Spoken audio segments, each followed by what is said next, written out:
Good afternoon, everyone, and welcome to today's session on teen addiction and mental health. I'm Laura Boy, and I'm the CEO of Renascent and Renascent Foundation, and I am so glad to be here with you all today for this very important conversation. We have an amazing group today. We have many people who have registered and broad assembly of people in the healthcare professional fields, caregivers, and community members. And would just like to acknowledge and thank everyone for being here today and your commitment to learning more about teen and youth mental health and your dedication to that. To start our session today, I would like to begin with a land acknowledgement. I'd like to take this opportunity to acknowledge the land on which we gather, work, and live, as well as where our Renascent treatment centers stand. I would firstly acknowledge that I am a non-Indigenous person and that I, as many here, are uninvited guests on this land and are descendants of colonial settlers. Three of our centers are located in Toronto and sit on the traditional territory of the Mississaugas of the Credit, the Anishinaabeg, the Chippewa, the Haudenosaunee, and the Wendat peoples. One of our centers is located in Durham and sits on the traditional territory of the Mississauga of Scugog Island First Nation, the Mississauga peoples, and the treaty territory of the Chippewas of Georgina. Under their care and protection, these lands have been important places of gathering, healing, and community for more than 15,000 years. Today, these territories are home to many First Nations, Inuit, and Métis people. As an organization, Renascent has been given the opportunity and responsibility to provide care to many Indigenous people. As an organization, we're committed to listening, learning, and making changes to how we work in order to reduce inequities, biases, and injustices. Many of us have come here as settlers, immigrants, and newcomers in this generation or generations past. We would like to acknowledge those who came here involuntarily, in particular, those forcibly displanted and brought here through enslavement.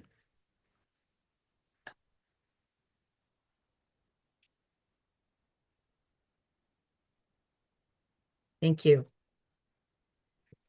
Well, welcome everyone. I'm just looking down here. I can see we're already up at almost 150 people on this call. It's very exciting to be here today. As I mentioned, I'm Laura. I'm the CEO here at Renascent. I have the privilege of working alongside a dedicated team committed to making sure individuals and families have access to life-changing addiction treatment and support. And really, as an organization, Renascent really believes that no one should have to face addiction alone, and that sessions like this are part of our ongoing learning and sharing as an organization in order to spark meaningful conversations in the community. I'd like to share a bit of an overview of the session that we're going to have, and it's a really exciting agenda. We will be exploring teen addiction and mental health from both a clinical and a lived experience perspective. Be overviewing strategies for open conversations, boundary setting, and crisis support for teens.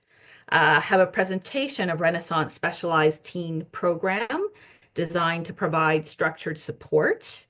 And through the process, we'd like to encourage your interaction. So we have our speakers, as you see lined up here, Susan, Sunil, and Cassandra, who will be sharing information with you over the session.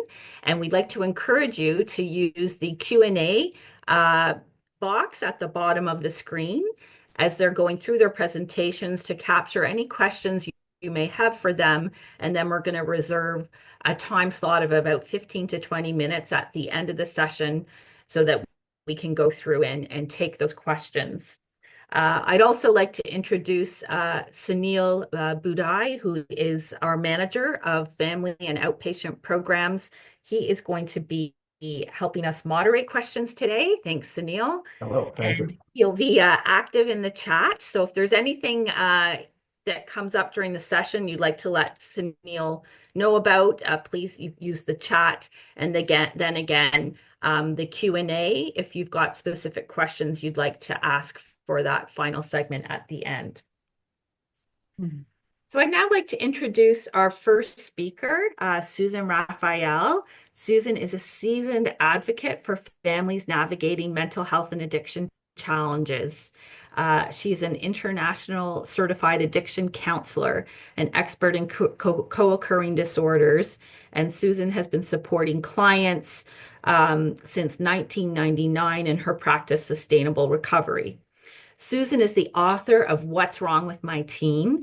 She holds an honor psychology degree from York University and a graduate education in applied psychology from the University of Toronto. Susan is highly valued, she was a wonderful board member for Renascent for many years, as well as the Canadian Addiction Counselors Certification Federation. And she's also served as the clinical director at Young Ones Breaking Barriers and has been a referral clinician for the MBA's Clinicians Network since 2014. So welcome, Susan, and I will hand it over to you. Thanks very much, Laura. It's great to be here. Welcome to all of the attendees, whether you're a clinician today or a parent, caregiver, community member. This is the session for you. You're going to learn some valuable tools to take away with you. So just to recap, I am Susan Raphael. I'm an addiction expert and author of What's Wrong with My Teen, Finding Answers to Teenage Addiction and Family Crisis. I've spent over 20 years working with families and teens in crisis, and I also know this journey personally. I struggled with mental health and addictions as a teenager, and it progressed into a serious, severe substance use disorders and later in life. So it's helpful for me to share my expertise and also what teens have been telling me for the past 25 years, because they're the experts on them, and they've shared their kind of secrets in a sense, and what works and what doesn't work, where they don't always share that with parents. So I'm going to share that with you today. And I'm in active recovery today myself, long-term recovery. What that means for me is that I have not had alcohol or illicit drugs in over 25 years, and I'm abstinent from mental health symptoms and behaviors that used to be really debilitating for me. I engage in healthy activities every day to maintain and sustain my recovery, one day at a time. So my goal today, there's a summary slide on the screen that you can see, is to provide you with 3 actionable tools that you can take away to help you navigate the challenges of mental health and addiction in teens. Tools that foster communication, connection, and healthy boundaries, and encourage understanding. So you might want to have a pen and paper nearby, because I'm going to have a couple of opportunities to reflect. Not necessary, you can always put the note in your phone or whatever you have on hand. So I'd like you to take a moment just to think about a time when you felt listened to, when you felt really understood. And that reflection is going to help you tap into some of the empathy and compassion that we're going to be discussing today. So think about a time and what was present and what made that space feel safe for you to share, and what made you really feel like you had been heard. Our first tool is the power of empathetic listening. So what does that mean, right? Listening with empathy.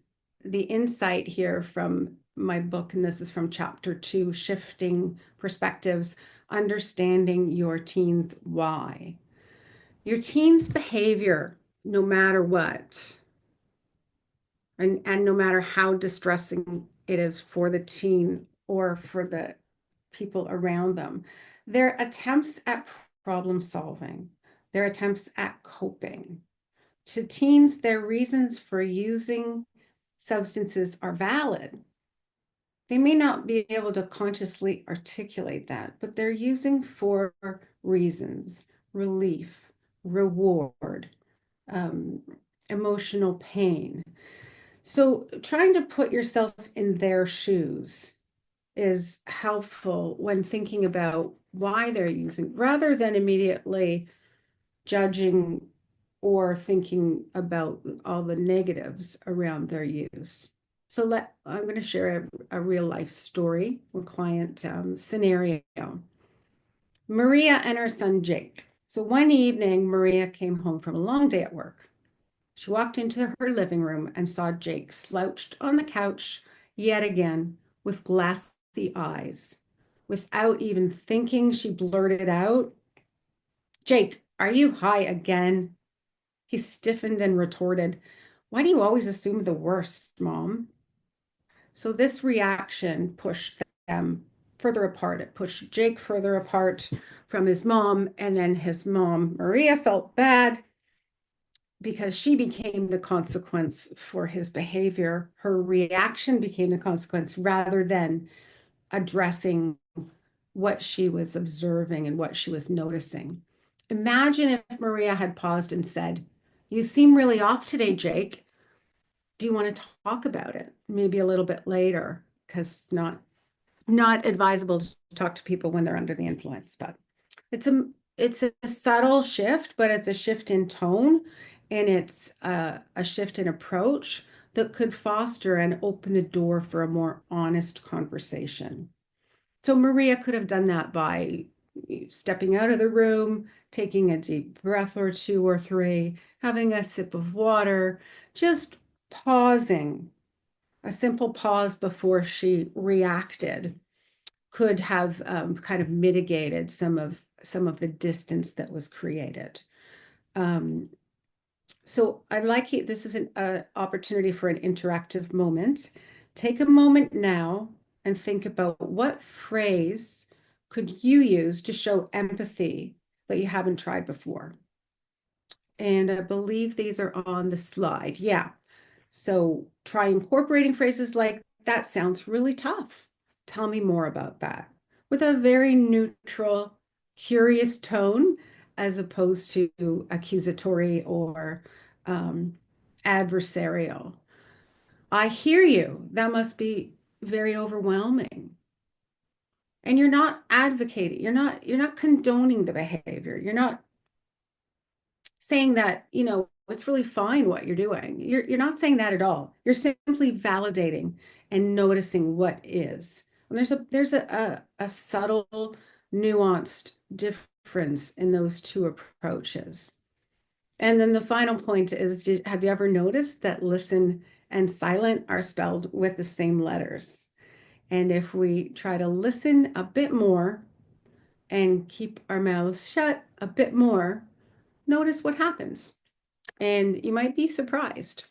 We don't always have to talk as much as we think that we do. Listening is really key, I find, working with anyone, but especially teenagers.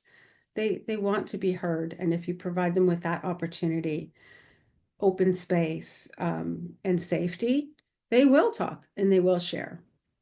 So that concludes our tool number 1, empathetic listening. And we're going to move on to the second tool, which is setting healthy boundaries with compassion. So an insight from my book here, chapter 14, there's a whole chapter on boundaries because it's a huge area and it's a huge topic. Boundaries aren't about control, they're about creating a safe structure. I call this the freeing effect of boundaries, where limits reduce chaos and anxiety, not just for teens, but for the whole family. So what does that mean? Sort of the more limits that you have in your home environment creates a sense, believe it or not, of freedom because there's safety and there's a space for emotional development and emotional regulation that will be met with healthy limits and boundaries. So here's a personal story. When I was in active addiction, still in my teens, or really, I mean, most of my life, I just lied about everything. I told people what they wanted to hear. I was afraid of being blamed or shamed or not having the right answer. So, to the extent that I even lied when I was involved in an accident and I had been drinking, my addiction was already running the show. It was protecting me in a sense that if I told the truth, I might be stopped or someone might come between me and my addiction. Um, I would deny, I would distract, I would delay, would do all of those things to minimize the addiction. Um, if someone had set firm limits and boundaries with me and spoke to me with compassion and understanding, for example, I care about your safety, but I can't support these choices that you're making. It could have helped. It could have helped me see the truth sooner. And here's an additional insight on natural consequences. Boundaries lead to natural consequences. So, for example, if a team continues to engage in risky behavior despite clear boundaries, they might experience academic setbacks, social setbacks or social challenges. They might lose their privileges at home or at school. So as a result of limits being present in their day-to-day life, they're going to meet consequences of those from those limits if they exceed them or push against them or don't follow those limits. And they're going to experience consequences from that. I find parents and caregivers that I work with really struggle with understanding that natural consequences are not punitive. There's something that happens every day in the world. And so to set a healthy limit in the household is not punishment, it's a healthy limit. So if you have questions about this, it is a little bit complex in some respects, and some people have a difficulty understanding that natural consequences are really things that are supposed to occur given a healthy limit, and the limit is there for good reason. When these natural consequences occur, communicated with compassionate language rather than punishment, it can help the teen learn responsibility and accountability and the impact that their choices have on their own life. The focus is on growth rather than punishment or retribution. A practical tool here is instead of ultimatums, try compassionate language such as, this is on the slide, I love you, and because of that, I can't allow substance use in our home. No one else uses substances in the home, and it simply wouldn't align with our family values. I'm here to support you, but I won't enable behavior that harms you. These approaches keep the lines of communication open while maintaining clear expectations. And boundaries can always be amended. Limits can always be renegotiated based on changes or improved outcomes or behaviors. So a reminder that allowing natural consequences to occur is not punitive, it's not punishment. Natural consequences are the world's way of teaching responsibility and accountability. And here's a household scenario. Imagine you've set a household rule that screen time is only allowed after all homework and chores are done for your teen. One evening, your teen decides to skip their homework and go out instead. The natural consequence here is that they've lost their screen time for when they arrive back home for that day anyways. And the consequence resulting could be that they are missing out on, or they're going to be behind the next day with double the chores, double the homework, and they're not going to have their screen time. So it's not an arbitrary punishment imposed on them. Rather, it's a direct result of their own choices, decision making, and behavior. So they might react to that, but it doesn't mean that they're not still going to suffer kind of the natural consequence of their choices, right? It does mean that parents have to somewhat police and monitor the limits that they set, and that's up to every kind of family to work out for themselves. And over time, consequences help your teen understand that their choices lead to predictable outcomes, encouraging responsibility and self-regulation without the need for harsh imposed penalties. So here's another scenario, a school scenario with natural consequences. Consider another situation where a teen frequently skips class to hang out with their peers, and the peers are involved in risky behavior. The parent might have set guidelines around this, but at school, the teen isn't honoring those guidelines. They ignore them. And it's the school eventually that steps in. The natural consequence here might be that the teen goes to the principal's office, has a suspension, or fails a grade. It's again not an arbitrary punishment from a parent as the result of the teen's choice in this environment, which is school, that has its own rules and expectations. In both examples, the consequences are inherent to the system that's at play, the home system or the school system. Teaching them that their actions in different parts of their life naturally lead to predictable outcomes. If parents or caregivers are to protect teens and step in and intervene, then they've missed the learning opportunity. And it may seem unfair. It might seem like the school, was overreacting, but there's not much harm in allowing the natural consequence to happen.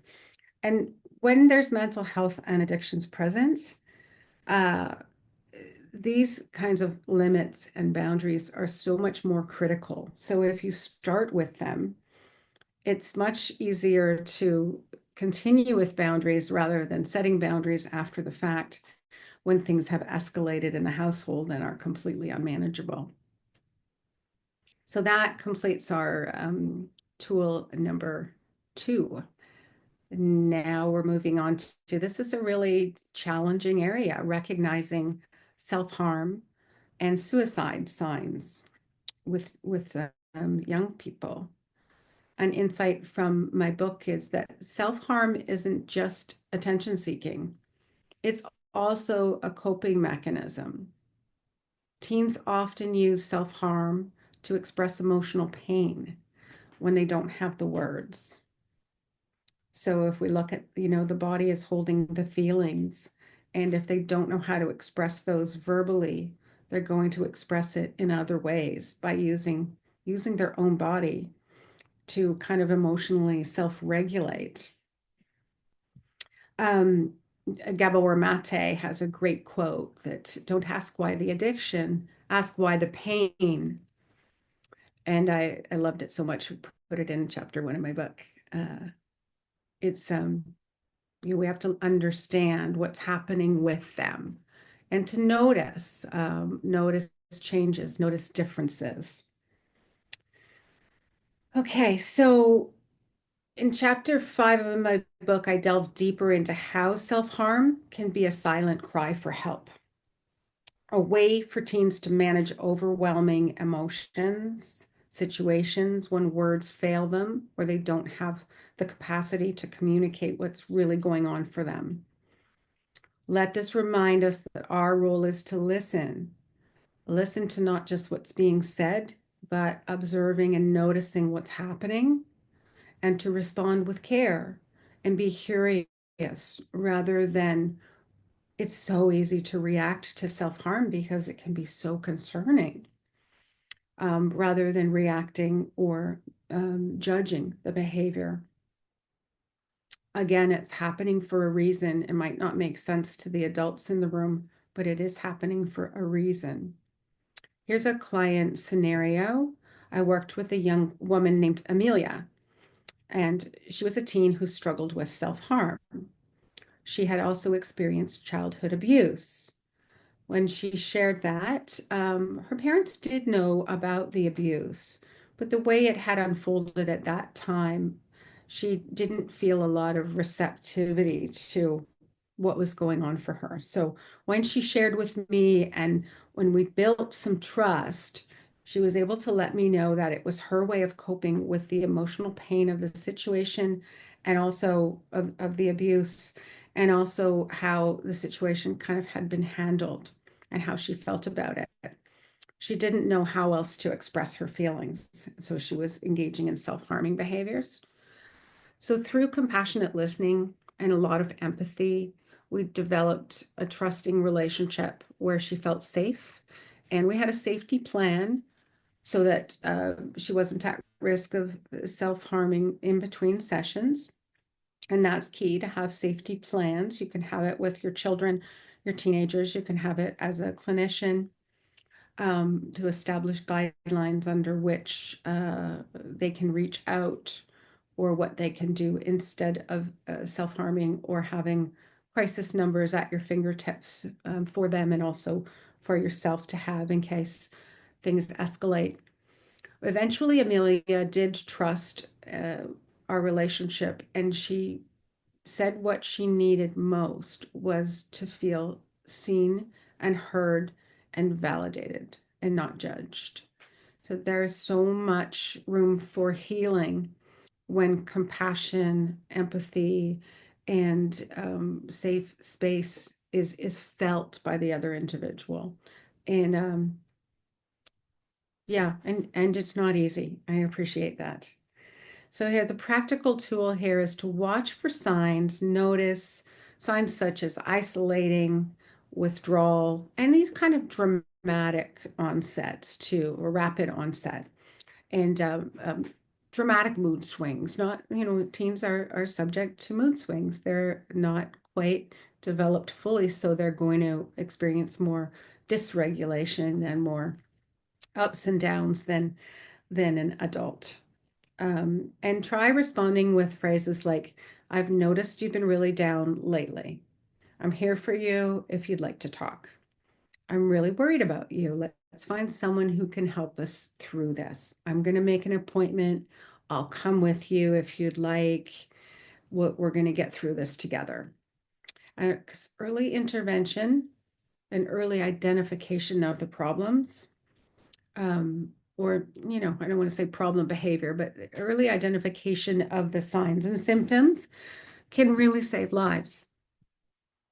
So that wraps up our third tool. We'll go back maybe. So just to wrap up and conclude, these three tools, empathetic listening and boundary setting, allowing for natural consequences to happen, allowing for safe struggle. So if there's serious crisis kind of struggle, those are not the kind of consequences that those consequences you're going to intervene on. Even as a clinician, we have our duty to report under certain conditions. So it's fine to allow safe struggle, but when struggle becomes higher risk, it's important to have clear intervention, safety plans, ways that you're going to intervene, and recognizing the signs of self-harm and suicide are key steps in supporting teens and helping you navigate their mental health crisis and addiction challenges. Natural consequences are compassionate. Not allowing them to happen is protecting, controlling, and interfering with your teen learning how to deal with life on life's terms. Remember that recovery isn't just for your teen. It's a journey for the whole family. We're going to hear lots more about that with Cassandra's presentation. It's about shifting the focus from what's wrong with my teen to what's happening with my teen. How can I support them? Why is my teen struggling? You don't need to have all the answers. Just being present, consistent, and compassionate can make all the difference. And just before we finish, I'd like you to think about a moment, no, just reflect on which of these tools will be easiest for you to implement and which will be more challenging and why. Consider one small step that you can make immediately to put these quite simple, straightforward strategies into practice. And that completes my presentation. Thanks very much for participating and listening. Thank you, Susan. Thank you so much for walking us through that and giving us insight into those tools and just the importance, the importance of that empathetic listening, that non-judgmental approach, and supporting teens in their safe struggle, as you put it, to experience the world and to learn and how to support and guide and help intervene, help parents and caregivers and professionals intervene when there are signs that there's something more serious or more risk there. So thank you, Susan. I just want to remind everyone that again, we are going to be taking Q&As at the end. So if you have any questions for Susan, jot them down and enter them into the Q&A, and we'll be capturing those for questions later. So I'm now excited to introduce two key members of the Renascent team who will be speaking today.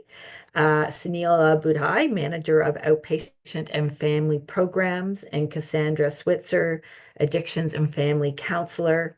Sunil brings over 15 years of experience in social services, specializing in supporting individuals and families at all stages of recovery. As the manager of our family and outpatient programs, he focuses on creating safe and nurturing environments that promote emotional resilience and growth. Sunil will share with you some of the details about our essential family care program and our teen program. Cassandra,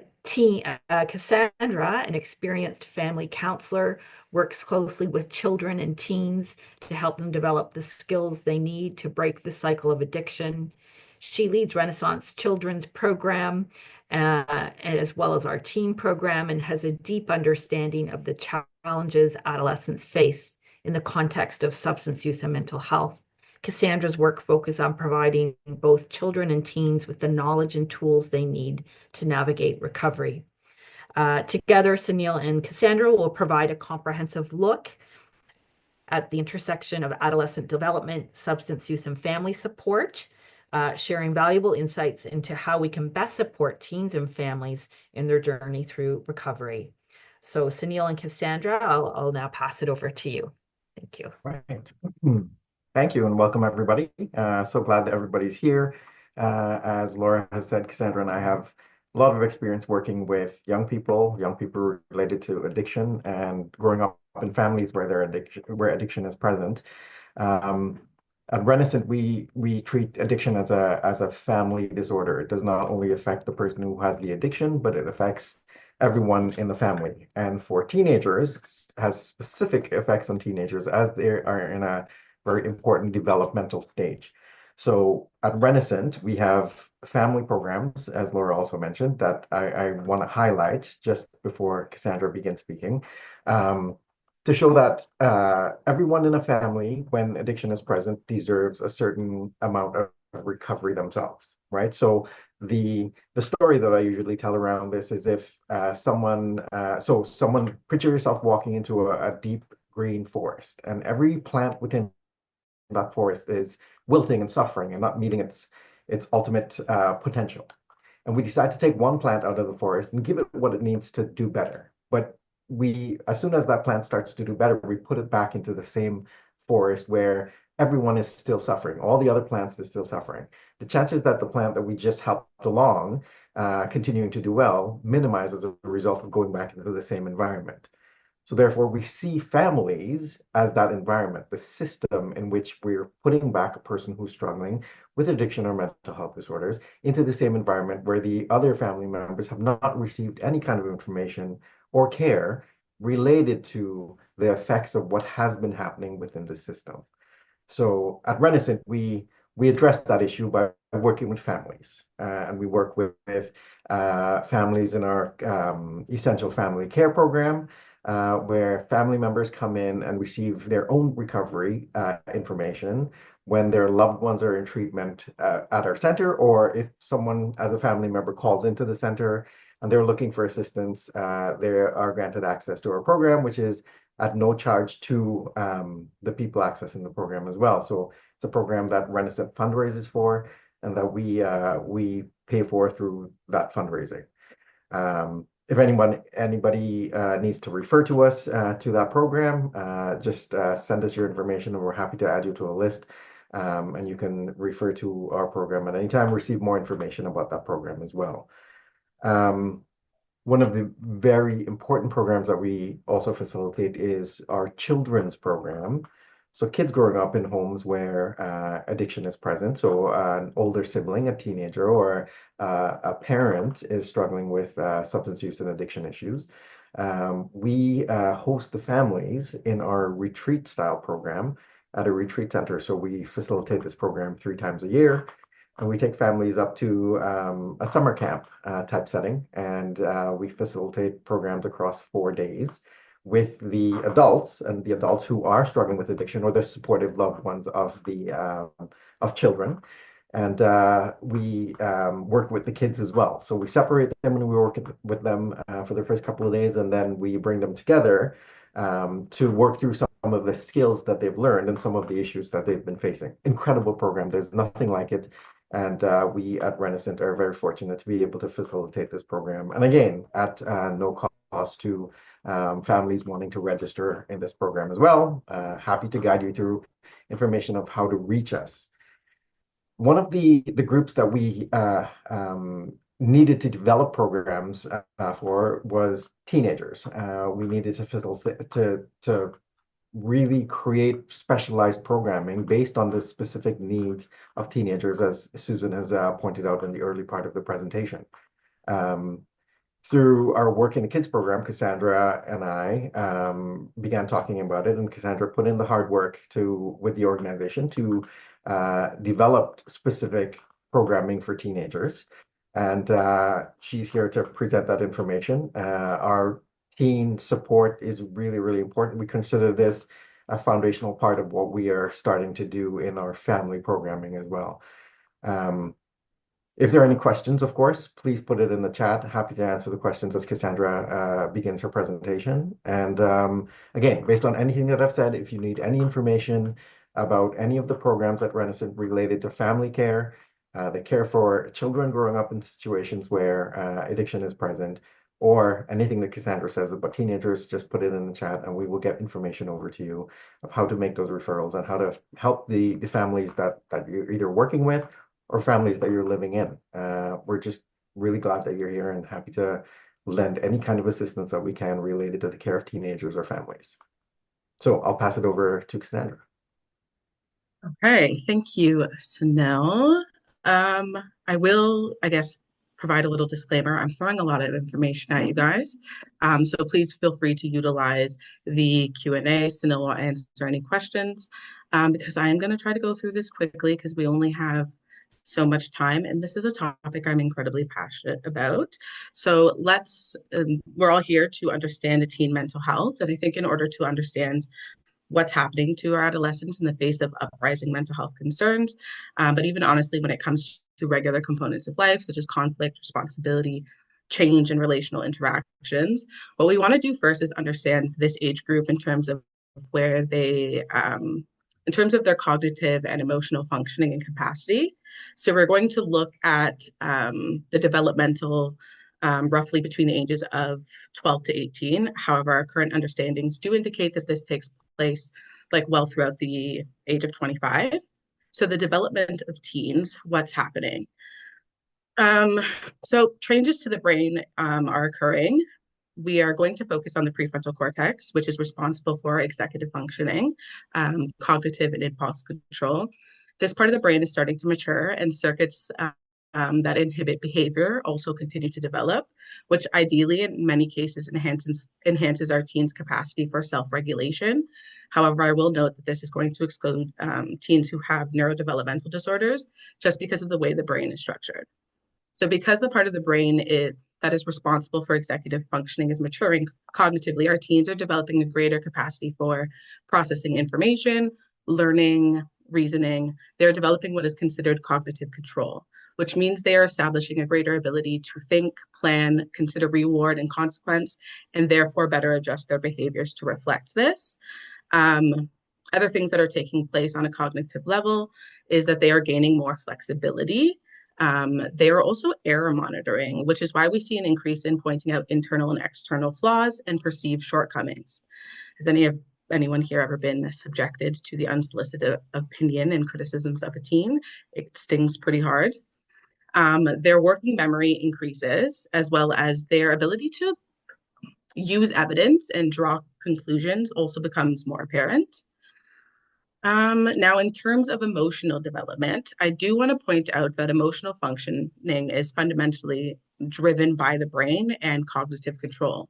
So at this stage, our teens are starting to develop greater emotional self-awareness and relational emotional awareness. So how they feel, which extends to how others make them feel and how they make others feel. We are going to move on to our next point, which is going to highlight the presence of like mood and personality changes. So our teens are going through a significant change, but let's keep in mind that their brains are still growing, which means their executive functioning, cognitive control, and emotional regulation, stuff that we just highlighted, are still under construction. So in comparison to adults, their ability to efficiently engage these processes, such as planning, working memory, impulsivity control, decision making, identifying emotions and adjusting their behavior to achieve more desirable or better outcomes, are still like huge challenges. Yes, they've gained greater cognitive control, but this also comes with more awareness to things going on around them and increased error monitoring, which leads them to be more self-critical. I think many of us can remember our teen years, or maybe you're just in close proximity to teens. There are so many social factors that contributes to them being overly self-critical. There's a lot of pressure on our teens to perform a certain way, look a certain way. They're truly going through an internal experience and struggle that they don't often understand and believe no one else does either. This is going to come with feelings of intense insecurity and a longing to feel connected and safe. But because their brains aren't fully developed or don't fully possess the cognitive and emotional capacity needed, they're going to struggle to implement the actions that alleviate, their inner turmoil. So yes, our teens will have mood swings and they will see more distance, they will seem more irritated, withdrawn, and all of that, and even sad at times. We're going to move on. So we're going to now that we've shed some understanding on the development of our teens, let's move on exploring the developmental stage that they're in, which is called identity versus role confusion. So not only are they going through significant cognitive and emotional development, they are also in a specific developmental stage that is going to require them to establish a sense of who they are. This is a pretty big deal. They are exploring their independence and they're asking the really big question, who am I? They're also going to so this is when they're going to start establishing goals and values and belief systems that are driven by their own wants and needs and veering away from their parents. And something that we know is that the family environment serves as a foundation for our teens' identity development. However, their social environment tends to play a role in reaffirming or perpetuating, and in many ways facilitates a really great influence on their identity formation and potential role confusion. I want to jump into codependent survival roles to kind of highlight this further. So one of the greatest ways that we can highlight the family impact on identity formation is through the concept of codependent survival roles. These survival roles are facilitated through dynamics, but ultimately can become ingrained personality traits and learned behavior. which is an issue because these personality traits and behaviors are dependent on conflict, or a dynamic that triggers the need to engage in specific actions in order to perceivably cope with what's taking place. Before we talk about this further, I'm going to actually outline the codependent survivor role. So we have the chief enabler, aka the caretaker or the parentified daughter and child. The key function of this role is going to be to take away responsibility from the adults. This teen who's fallen into this role will take care of everyone around them. They will find temporary and skewed fulfillment in being there for people, eventually to their own detriment. One of the major issues with this role is that they do not develop a clear understanding of their own needs and will put their goals and wants on the back burner, because they are focused on being selfless and seeking the validation they once received through the acts of being helpful and kind. I want us to keep in mind that at some point, these caretaking behaviors temporarily fixed whatever conflict was taking place. We also have the family hero, aka the perfect child and the overachiever. They are going to add value to the family. So this teen in this role will work hard to strive for success.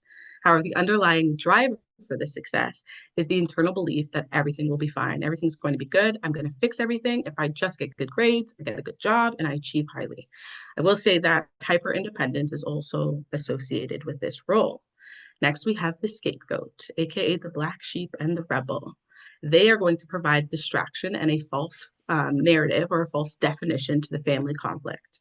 This teen, just like the rest of the roles, the teen in this role, and just like the rest of them, is simply responding to whatever discomfort is taking place in their environment through actions that other people don't approve of. So they see what is taking place in their family and they aren't happy about it, and they are making sure it is known. They are often considered outspoken and receive lots of criticism and appear to be conflict seeking. But really, they are simply having strong reactions to whatever is taking place around them and are they're attempting to like mitigate these feelings by doing whatever they can think of to allow them to feel something different other than what they're feeling and experiencing then and there. We also have the lost child. They are kind of considered the quiet child. Everyone assumes they're fine. However, they don't appear to have any really close connections to people in their family. There's a withdrawal from their relational emotional unit and self.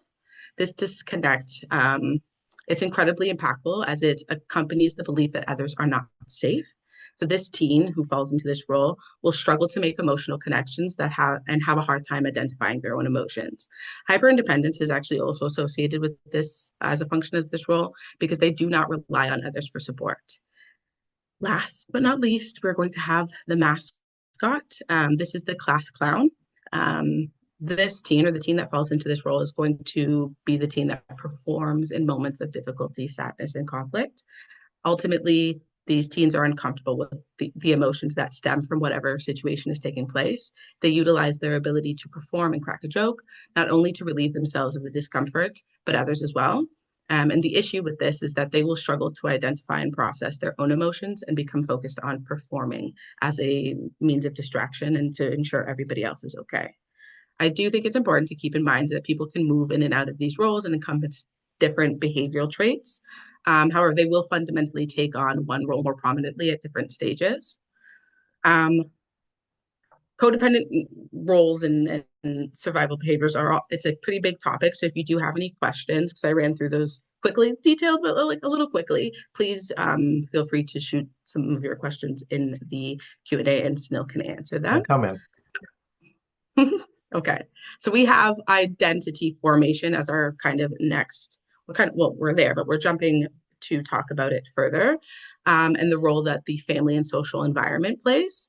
We're going to start with the family environment. So the family environment, if the family environment experiences conflict and instability, that prompts the development of any of these roles that we just discussed and their behavioral traits. Now, the risk that aspect of these roles becomes part of our team's identity is great, and in many ways leads to a level of role confusion, which is identified to accompany issues such as an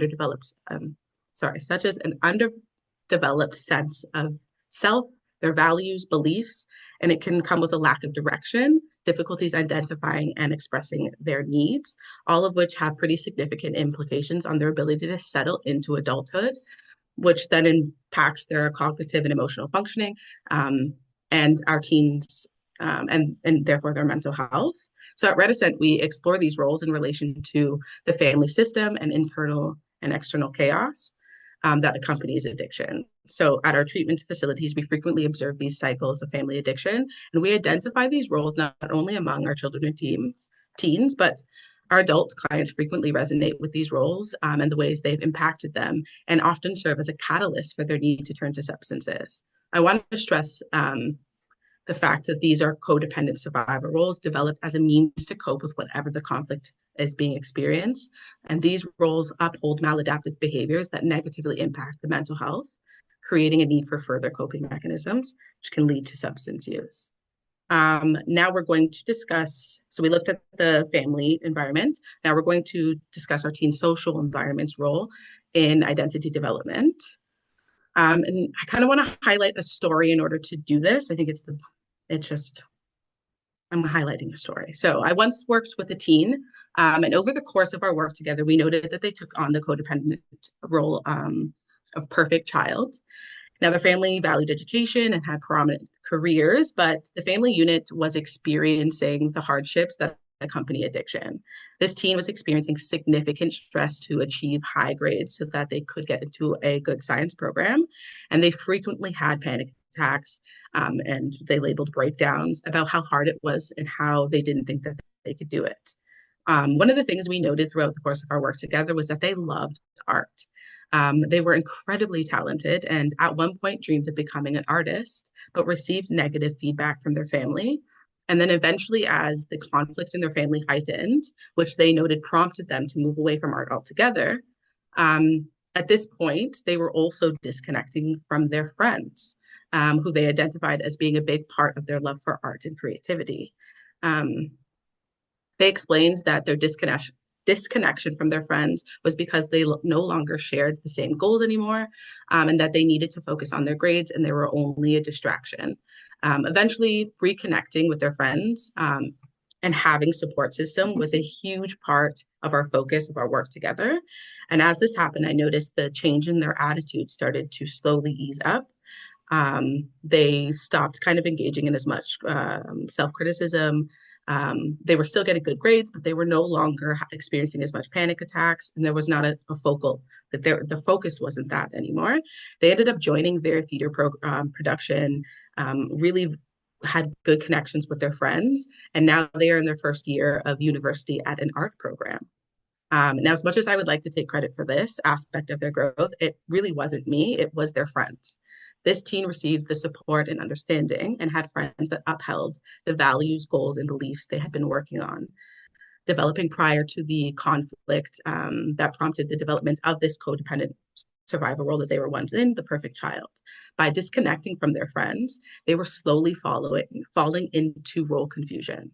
Now, on the flip side of this, is when our teens seek out environments where individuals that uphold or influence the perpetuation of the codependent role. For example, when our teens begin to make friends with other teens that are struggling and engaging in maladaptive behaviors, the teen who has fallen into, let's say, the chief enabler role is really likely to become like a caretaker to their friends who are struggling, because there's familiarity and false validation and fulfillment in this interaction. And this is just one example of our teen social environment and how it can perpetuate role confusion. And the previous one, how it can help reaffirm a good, strong identity. Before we move on to our next point, I do want to highlight that supporting teens in developing a positive sense of identity and helping them navigate the codependent roles that they have had to take on or establish to cope with their environment is a really critical aspect of helping them develop positive mental health. Now we're going to move on to like family addiction and mental health. But now that we have an understanding of the major developmental aspects of our teens that they're experiencing, I want to discuss components of family conflict and instability and the ways they contribute to our teens' declining mental health. So we're going to take a look at cycles of family addiction and mental health. So when there's a family experiencing conflict, a few things are observed. We note that there's a breakdown in interfamily communication and connection and cohesion, and there's often really poorly defined or rigid boundaries that create resentment, distance, potentially even defiance. all of which is going to elicit feelings of unsafety, and further prompts our teens to feel the need to develop coping mechanisms. Now, what happens when our teens' family environment can't facilitate their ability to develop positive coping mechanisms? If we refer back to the codependent roles, their associated behaviors, that those are coping mechanisms. So caretaking, isolation, withdrawal, using humor, those are all codependent. Those are all behaviors. Others are like self-medicating with substances, engaging in self-harming behavior, seeking out unhealthy relationships. Now, this is often where learned behavior is really key. For example, maybe mom and dad yell, punish, isolate, or they use substances themselves in the face of conflict. When this is the case, our teens are far more likely to develop these same coping strategies, which is why we often observe family cycles of maladaptive behavior. Remember when we talked about the brain and how our teens are gaining cognitive control? One of the functions of this, now they are like, so one of the functions is now they are starting to scan their environment for evidence and draw conclusions. However, the brain is not fully developed, so real discernment and effective error monitoring are not optimal, which greatens their ability to draw conclusions that reinforce learned maladaptive behaviors that have significant impacts on our teens' mental health. We're going to, if you have any questions, I hope that you're putting them in the chat for Snell, because I know I'm going through these really quickly. We're going to talk about kind of like breaking the cycle, positive coping, like, and then developing positive coping skills. So life comes with its challenges, and we can't control them. And whether we like it or not, our teens in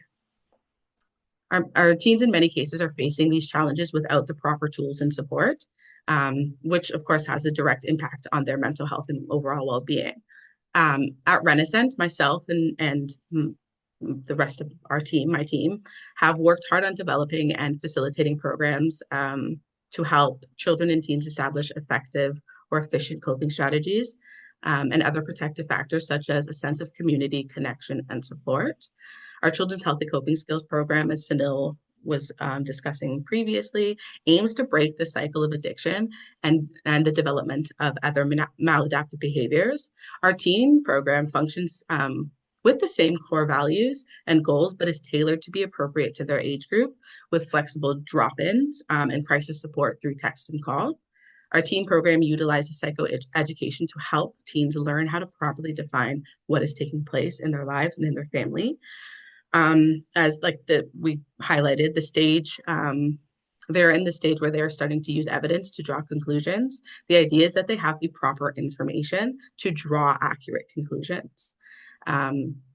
As well, because they are engaging in more error monitoring, we aim to work through the self-critical components of their self-talk and move to developing more kind, thoughtful, and forgiving internal voices. Another function of our program is to establish and foster community and connection. Of our teen program, it plays on the fact that teens will look to their peers for validation due to the nature of their stage of development.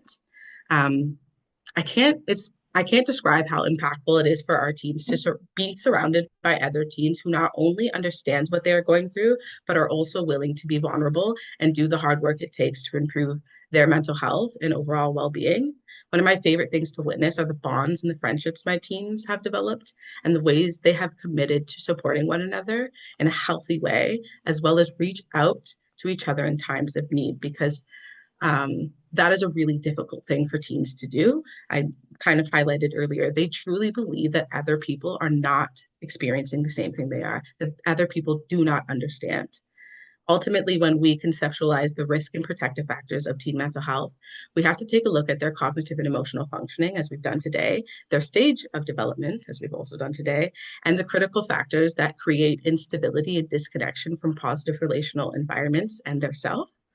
What we as clinicians and parents and all of the people here today who are in environments with teens, I'm hoping we can develop an understanding and form a positive sense, I hope what we take away from this discussion is the understanding that by facilitating a safe environment where teens can develop understanding, form positive sense of self, and challenge the maladaptive behaviors and establish meaningful connections, we are fostering resilience that has a profound impact on their mental health and well-being.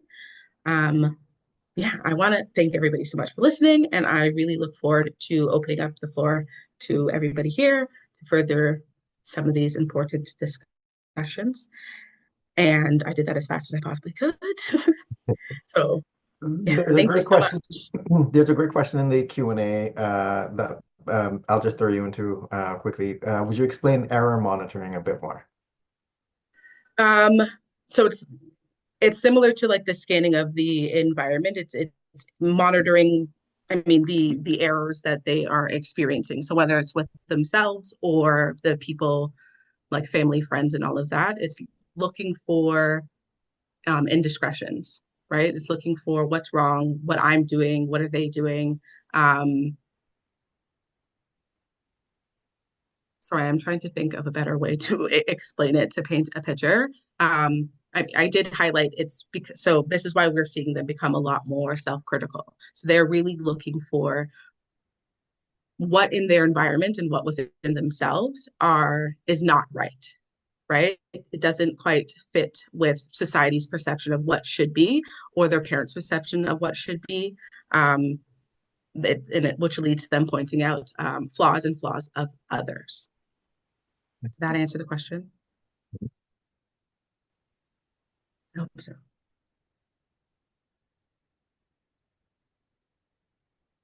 Thank you. Thank you so much, Cassandra. That was excellent. A lot of um, very insightful information for people to better understand the development and emotional and physical development and brain development of teens, and to have that knowledge and context as we're working with teens.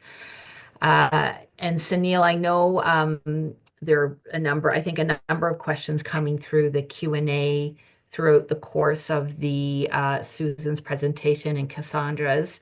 And just wondering if you wanted to maybe highlight for the group any key questions and or put them forward to Susan or Cassandra if there were any others in there.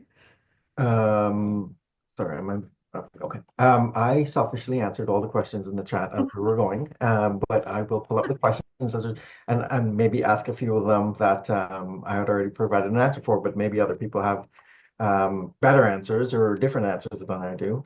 A great question was, what if you're working with a teen and they are resilient and not wanting your empathy, the empathy that you're trying to show? And I thought that that was a really great question. Some teens are very resilient and they want to be left alone, and the inclination is to jump in and provide that assistance that you as an adult or a caretaker might be uh, needing for yourself to provide, right? I think it's like important to recognize that like resistance or resilience towards other people's display of empathy usually comes with experiencing other people as not safe, right? So while it's great that our teens will have this presence of resiliency, if they're shying away from others' empathy, it's because they're uncomfortable with it, right? So when we are working with teens like this, it really is a matter of like safely breaking down those walls and presenting and showing up as like a safe, consistent person that helps challenge those things and becomes more comfortable, because having empathy for oneself is incredibly important, especially in that stage of life. I would agree, and also say that being present doesn't mean that we have to be talking. So Mhm. being present and perhaps asking, "What do you need from me? You know, I feel like I'm not saying the right thing. What would be helpful? Let me know if you think of something," and I kind of leave the room, but come back. You know, be present, and the opportunities present themselves when one feels safe or when one feels they're not going to be continually sort of like a spectacle or under the microscope, whether it's the empathy microscope or whether it's the performance microscope or whatever. Mm. Agree with all those, yeah. Another great question, and one that we can answer because this is kind of the work that we do. What is the way to facilitate safe listening space from afar? So if someone has a teenager who lives quite far away, who minimizes and avoids when serious conversations happen. So Cassandra, especially for you, how do you break through situations like this? Can you repeat the question? Sorry. So, Sure. how to facilitate like safety, a safe presence when teens are far? Yeah, so you're working online, teenagers far away, minimizes and avoids serious conversations. How do you handle that? I think there's a few ways, so few ways to handle that. What I've found in my work with teens, they really and this has to be used, I think, with like really intentionally and thoughtfully, is sharing personal experiences and a level of like transparency, vulnerability, and the fact that like I am a human who've experienced things seems to really help them open up. But once again, it has to be used very thoughtfully. But I find that with teens, because there's this real presence of nobody else understands, nobody else believes. And then when we're talking in virtual settings, because of that distance, there is automatically this resistance to like seeing you as a safe person or sharing. And then there's this want to kind of avoid difficult topics. When they see other people opening up, or when they know that other people are maybe experiencing certain things, they become more comfortable. So I usually will tell a story that I know will resonate with them, um, which usually sparks this like, oh, that I hear that, like I relate to that in a little bit, which gets them to be a lot more comfortable with sharing their own experiences. That's something that I've done very intentionally and thoughtfully. Okay. All right, great. Um, To add to that, because yes, absolutely. don't know if this is a family member or a clinician, and frankly, it doesn't really matter. In order to have the serious discussions or chats, you need to be able to have the light ones first. So keep it light, text, send pictures of cats, send something that floats your boat and just maintain connection very lightly and not with that hidden agenda because teens smell out like they might not have the full prefrontal cortex developed, but their emotional radar is like super in tune. So they're gonna sense if it's an agenda to get to more serious topics. So you got to keep it light and keep it, I've asked teens about video games and had them go into great depth about Mhm. what are they playing, what do they like to do? I might not know anything about, I've learned more things about drugs from my clients than I have, because tell me about that. So how do you use that? What's that like? How does it feel? Wow, why do you like to do it that way as opposed to another way? Like just get them talking and you have to do a little bit of digging, but you want to get them talking, not you filling space Mhm. because they're not, which can be as clinicians or parents you tend to want to fill dead airspace, but dead airspace is not really dead. It's ripe for connection. There's Mhm. ways to connect. Doing activities together is great. If you're at a distance, it can still be like, let's do an activity together while, play cards online or whatever, all the many things you can do online together. It doesn't have to be always a chat. It can be Mhm. a game to play or Mhm. engage them somehow. And you can be clever in that way. You know them best if you're the parent, but what they like. They're going to talk about what they like. And by doing that, you can talk about what they don't like. I was gonna just add to build off of that as from a clinician standpoint. Um, I once had a young adult teen who had a really hard time connecting with their own emotional experience. They really shied away from ever talking about it, but they also really loved like horror stories and movies and could talk about them for hours. And so one of the things that I did was get them to write their own um, horror story that was supposed to be representative of their struggles in life. And then they did it immediately, and like it was many pages long, And in fact, they actually want to submit it as a manuscript because it was so detailed. And when they were talking about it and reading it, they could go into detail of like what represented what and like what part of the story was them and where they were in that. And so that was really helpful to getting them to open up about their emotions that they wouldn't have otherwise done. Mhm. Um, so the just further questions, great answers, by the way. Further questions, the part about the family roles, codependent roles, lit up the questions. So a lot of people want to know how do you go about changing the behavior of a chief enabler when you see it happening, that kind of stuff. So if you want to talk about that, lots of other questions, by the way. So I don't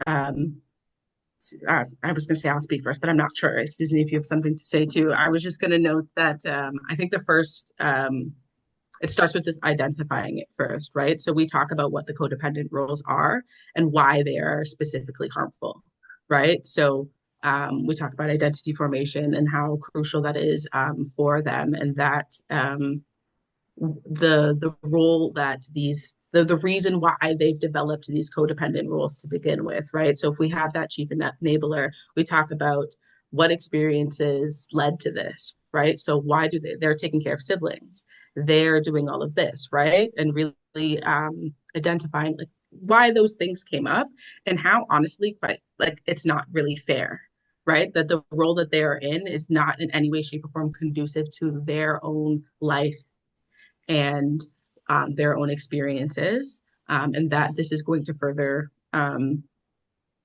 perpetuate the feelings that they're often feeling, which is they're usually feeling an immense sense of pressure and kind of crushing or being crushed by the weight of what this caretaking responsibility means. And while there's moments of feeling like fulfillment, we spend a lot of time pointing out kind of the um, confliction, like the conflicting narratives of like on one hand, there's this, but on the other hand, you're tired, you're exhausted, you don't feel like you get to be a teenager, you don't feel like this is fair and all of that. So then what does that mean for us, right? So yeah, that's what I think. That's something that we do is like really identify and dissect what's happening here and why it's not helpful for them. Susan, do you want to add anything to that? Yeah, I agree totally about the name it to claim it. So raising the awareness, and that's part of what we're doing today is being here raises your awareness.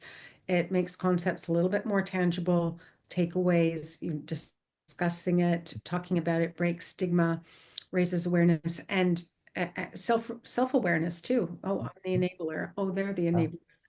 Mm-hmm. In a pathologizing kind of way, just to it's just information. Absolutely. Yeah. And that Remember, they're drawing conclusions, right? They're looking at that evidence and they're trying to draw conclusions, and they will draw conclusions that aren't helpful for them without the right information. Susan, so you mentioned stigma, and the next question really about stigma. How can we break the stigma surrounding mental health and make it easier for teens to ask for help? A lot of teens suffer silently, not knowing where to turn or who to turn to, or not having someone that they can turn to, right? Yeah.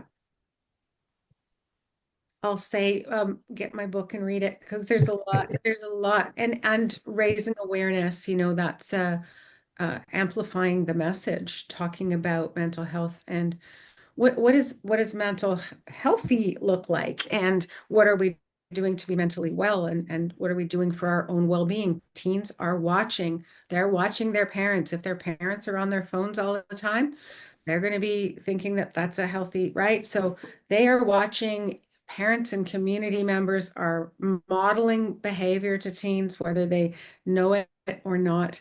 So raising your own awareness, having your own well-being program, having your own things that you do for, and admitting when you're struggling, admitting when you're feeling vulnerable, when you're feeling like sharing those stories, as Cassandra was talking about, sharing that you're human and you don't always have all the answers, that apologizing, that can be a tremendous tool for teens to relate to, is when their parents actually admit that they're wrong. Um, that they humanize kind of that parent role. If Sandra, that did you want to add to that? Sorry. Did you want to add to Susan's answer? That was a great answer, Susan. In my experience, again, teens get to the point where they're often looking at the parent going, "You're not perfect. Why are you trying to tell me what to do? I know you do this. I know you do that. Like, don't tell me what to do." And the real answer to that is to humanize yourself and don't present yourself as a perfect person that they need to emulate, right? Absolutely. Yeah, that's one of my biggest things is like full transparency. See my struggle and see the ways in which I'm trying to overcome it as a parent.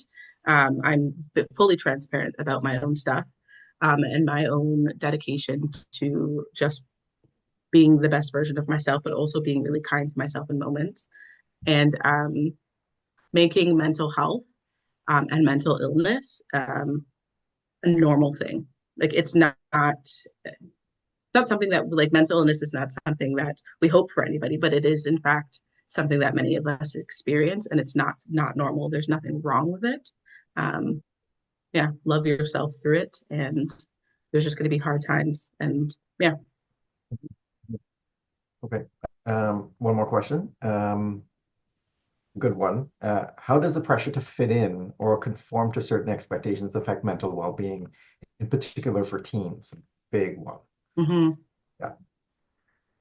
Yeah, I would say that's like a central factor of like identity formation, right? Mhm. And why a lot of our teens will fall into potentially role confusion because the desire to fit in um, completely overshadows their own like personality traits, wants, needs, and goals, right? So if they really love art and theater, but art and theater isn't cool in their social setting, isn't cool around them, they are going to um, potentially like veer from exploring that. And then what you get is an adult who didn't follow their dreams, didn't do any of the things that they were interested in. And so you get a very unfulfilled, sad adult. And as a teen, you get a very confused adult teen who is experiencing um, this like huge disconnect from self because they're no longer working towards developing their own thoughts, like wants and dreams and goals. They are only working towards fitting in with society and the people around them, um, which, yeah, once again is a huge deal. Sorry, are we asking how to help with this or just? Um, how does the pressure to fit in or conform Oh, to certain expectations affect their mental well-being? yeah, it fundamental like there's a disconnect from self. Yeah. And if you're disconnected from yourself, it's really hard to do any of the things that you need to do in order to tend to your own well-being. You won't even know what you need. Yep. When you think of the time that teens spend with their peers, and that's why we're seeing so much now post-pandemic, the young people that were disconnected from their peers. They spend so much time with their peers. I mean, I don't spend all day with my my peers, and after school activities, they can be with peers. Social activities, they're with peers. They're online with peers. So if you're not fitting in, that's gonna feel hugely, or worse, if you're on that being bullied spectrum or being picked on. Or online shaming or bullying, like that's going to feel tremendously pressuring, and it will impact their mental health and well-being very negatively. I remember I had a part-time job when I was a teen, but I was being bullied during middle school, and it was like, thank God I had some people in my life that were like, they were a little older and they were like a healthy group, and it helped me survive some of the unwelcome behavior that I was getting in middle school. Because I knew there were other people out there that didn't treat me that way. It wasn't just my peers. Okay. Um, so thanks everybody for your great questions. There are other questions that we will do our best to answer, but we have to wrap up. So we'll take that. That one was our last question. I know there are some closing remarks. Laura, you might have some things that you would like to say. Yes. Thanks everyone. Thank you so much, Susan, Cassandra, and Sunil for sharing your expertise and your experiences with us all today. It's an area we all care so passionately about. It's about our youth. it's our teens, it's our kids, you know, the young people in our communities.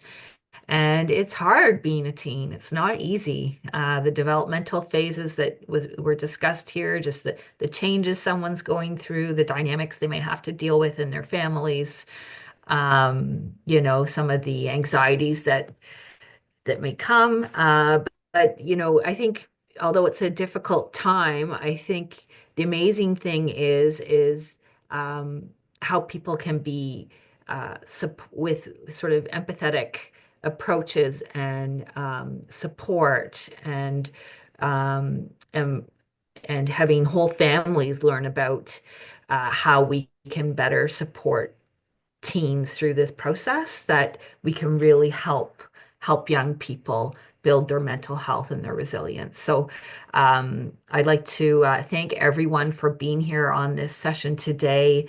Again, thank our speakers for your time and presentations. Um, I do also want to just let everybody know that a few reminders that for those of you who are with the CACCF in terms of professional development credits, that this session is eligible for 1.5 credits, and that those of you who require certificates of completion, they'll also be available to you upon request. So you can email in through the same. I'm not sure, Christine, if they send that information to you or to info at Renascent, but maybe if you could share that. But the people can receive their certificates of completion. And as well, that we are going to make a recording of this session available for people if they would like to be able to have that afterwards. And again, that's upon request. So please reach out. And finally, that we are going to be sending out a post-session survey because we'd love to get your feedback, and it's really helpful for us as we're looking at doing in the future other sessions, and we really do value to get your feedback. So with that, I again just thank everybody so much. I really thank our team behind the scenes, Christina and Tanya and Donna on our business development and community relations team for making all of this happen, supporting all the logistics. Thank you so much. And I hope everybody has a wonderful rest of your day. And thank you for joining us today. All the best. Thanks, everybody. Bye for now. Everyone. Bye. Bye.